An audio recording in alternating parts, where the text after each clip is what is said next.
দুনিয়া বড় স্বার্থপর, কাউরে থাকতে দেয়, কাউরে কাউরে। বাপ আমার থাকতে চায়, থাকতে দেয়। আমার দাদাও থাকতে চাইছে, থাকতে দেয়। ধাক্কা দিয়া দিয়া ফেলাই দিছে। সুঠাম সুঠাম মানুষ, তাগড়া তাগড়া মানুষ, নওজোয়ানকে এক এক ধাক্কা দিয়ে দিয়া দুনিয়া কবরে পাঠাই দিছে। যা, আল্লাহ তাআলা আমাদেরকে বুঝ দান করে। অতএব আমার ভাই, ফিকির মূলত ফিকির।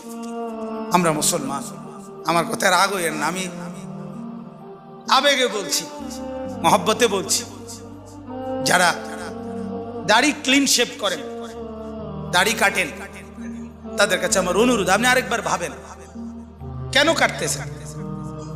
আপনি যদি বলেন হুজুর এটা ছাড়া আর ওয়াজ নাই, না আছে, এইটাও একটা ওয়াজ।